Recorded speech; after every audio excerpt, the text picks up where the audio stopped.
Hi everyone, welcome back to my YouTube channel Automotive Knowledge Power. For today's video guys, I'm gonna show you how to remove intake manifold assembly because I found out there is a air leak on the intake manifold side. So watch this video, those who are doing DIY. So this is for you guys, and this is very easy how to remove the intake manifold assembly. Okay, so this is Tagalog version everyone, but if you have an idea about the engine, so you know already what to do. Okay, so watch this one until the end. So let's jump onto the car. There we go. Yan mga automotive, magbaklas tayo ng intake manifold. Yan, so itong mabaklasin natin ngayon. Tingnan natin kasi yung may singaw po yung gasket ng yung o-ring niya sa intake manifold. Kaya ito baklasin natin. So ito tanggalin natin yung throttle body. Yan, binaklas na natin. Yan. So yan po ang ilalim ng throttle body mga automotive. Yan. So yan mo makikita. So yan dumi sa ilalim. Yan. So ito yung throttle body niya. So hindi masyadong marumi. But yung niya o-ring sa intake manifold, so kailangan natin baklasin yan.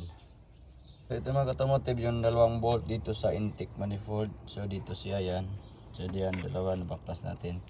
Tapos ito sa niya, may housing sa throttle body. So may dalawa din ito. Baklasin ito. Yan siya mataas. So sa ilalim may isa din. Sa ilalim kabilaan yan see. Luwagan lang natin sa kasya natin binot. Tapos may dalawa pa dyan. Tapos once masikip siya mga automotive, gamit kayo ng magnet eh, para madukot nyo siya. Okay, para hindi siya dito mga automotive. May problema tayo nakita, kaya pala may singaw siya kasi hindi hinigpitan yung may isang bolt dito sa ilalim mga automotive. So kita nyo maluwag siya. Tanggal din siya. So ito yung mga bolt mga automotive na hugot natin sa intake manifold. So nagbaklas kayo ng intake manifold. So ito yung bolt niya. Okay, to siya, 8 pieces. See, yan, ito yung bolt niya lahat. Yan, so 8 to siya mga automotive. Okay, 2, 4, 6, 7. So 7 yung nahugot sa taas dito sa intake. Yan, intake manifold.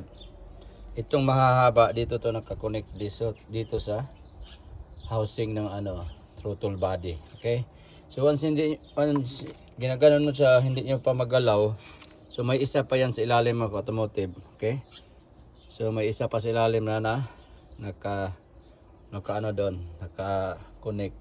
So yung gagawin niyo mga automotive, puntahan niyo sa ilalim. Okay, so tingnan niyo sa ilalim, nandoon yung isang bolt. Okay, so kasi 8 to 8 pieces tong bolt na to. Okay, para mabaklas nyo na tong na to, yung intake manifold assembly. Okay, so titingnan natin sa ilalim, yung may isa pa doon sa ilalim. Okay, so baklasin natin.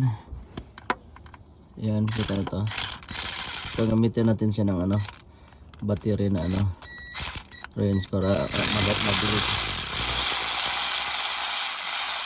Yan, so yun, baklas na natin. So ito yung pang-8 mga automotive sa intake manifold. Okay, so once hindi nyo madukot sa taas, dito sa ilalim nyo dukotin. Okay, yan, yan, see, yan, gano'n lang siya ka simple. See, yan, bumuka na yung natin, intake manifold yan. See, nakita nyo. So dinudukot lang natin ito mga automotive. See, yan, tingnan natin itong o-ring ito, singaw niya. So ito na mga automotive. So once siya, hirap siya palabasin, so baklasin mo na itong breather hose ilalim. Yan, so slide nyo lang siya. Yan, ganyan. So ngayon pwede natin siyang dukutin mga automotive. Okay, so ito dukutan lang tong natin, pamamaraan natin. Okay, see, kita nyo, napakaganda. See, easy. Wow, see? Yan, see? 8 bolt mga ka-automotive ha, see? Pinakita natin sa inyo na actual. So, ito yung actual na ano, okay? So, intake manifold, see? Ganyan nila yung mga ka-automotive, see? So, kitang-kita nyo, ang dami na nandito. At saka yung o-ring nya, malutong na, okay? And then, itong bolt na to, ito yung hindi hinigpitan. Kaya nagkakaroon siya ng singaw. So, yung mixture ng air nya, yung vacuum nya is abnormal na po, okay? Kaya, once ini-accelerate mo, nagkakaroon siya ng ano, tunog, gaganon siya. So, kaya hinahanap ko talaga kung saan yung leak. But dito sa ilalim, hirap i-diagnose, kaya naisipan kong baklasin lahat. So yun, nakita natin na maluwag, hindi pala hinigpitan yung bolt na to dito. So yun lang, 8 bolt mga ka-automotive. Once nag DIY ko sa sarili yung sasakyan, okay? So ito yung Mazda Atenza, see? Mazda 3. So ito yung pang 8, okay? So yan, pinapakita natin sa inyo. 8 bolt lang, mabaklas na yan, okay? Tsaka tingkalin nyo na yung mga connection niya, yung mga harness niya. So dito yan nakalagay, yan, dito yan sa pinakailalim. Wala siyang clip, ginagano lang siya, ini-insert lang. So parang breather lang to siya, mga suction, okay? Yan. So bunutin niyo na, once siya nabunot ito, so ma-remove niyo na siya yung assembly intake, okay? So yan, napakaganda. So kitang-kita niyo na easy lang once na baklas na natin. But pag first time kayo nagtanggal, so medyo mahirapan muna kayo, okay? So sa dami ng baklasin, okay? But pag once na remove nyo na siya, so madali na lang siya mga ka-automotive. So yun lang pagbaklas ng intake manifold. Yan. So tandaan nyo lang yung ilang bolt para madali nyo siyang ma-identify kung saan siya nakalokit yung bolt na tanggalin nyo, okay? So ito sa ilalim, daanin niya sa ilalim. So hindi siya madukot sa taas. Ito lang 4, okay? So 10 mm lang yung ano niya, bolt. Ito mga ka-automotive yung o-ring. So ito, kitang-kita niyo dito siya. So kita niyo hindi siya lumapat talaga. So yan, dito dumaan yung hangin. Okay? So once nag-accelerate kayo, sisingaw po dito, okay? Kasi itong bolt dito, hindi siya hinigpitan. Ito yung sa gitna. Okay, so itong ano na to, itong manifold dito, itong side na to, okay? So yun, itong o-ring na to, pagbabaklasin natin yung mga o-ring, okay? So titingnan natin kung saan yung malutong, but alam natin na yun ang problema, hindi inhigpitan yung bolt, okay? So baklasin natin lahat yung o-ring. Yan, baklasin nyo lang siya. Tapos kung medyo ano pa siya, medyo okay pa naman siya, kaso linisan natin to, okay? Balik lang natin, so hindi pa siya malutong. Yun ang problema na hindi hinigpitan dito. See, kitang-kita nyo yan, hindi lumapat, see? Yan, kita nyo, see? So dyan dumuan yung hangin. Yan, okay? So kasi itong bolt na to hindi hinigpitan. So kitang-kita nyo yan, itim na itim. Yan, kita nyo yung puti na yan, dito yan dumaan siya, sige? Okay? Yan. So dito, kitang-kita nyo, baon na baon yan. Okay? So ito yung mga gasket o-ring nya. Ayun ang pinaka-importante. Wala siyang singaw.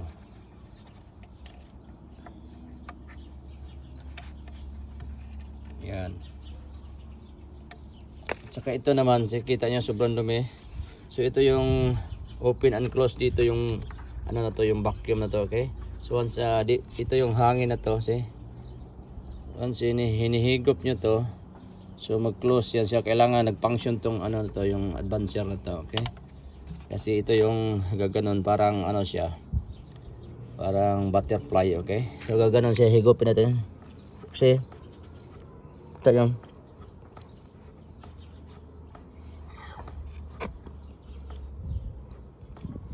so kailangan dito yung itong hose na to, vacuum hose, okay? So yan, so ito yung ano niya, control niya, see? Once ginaganon siya, yan, see? Close and open yan. Once nag-accelerate kayo, ito maglalaro to, close and open, see? Saka sobrang dumi na dyan, hindi siya magsarado ng maigi. Nagkakaroon siya ng singaw. Yan. Kaya linisan din natin to siya. Yan, so ito yung hangin niya. So once hinihigop natin siya, gagalaw siya.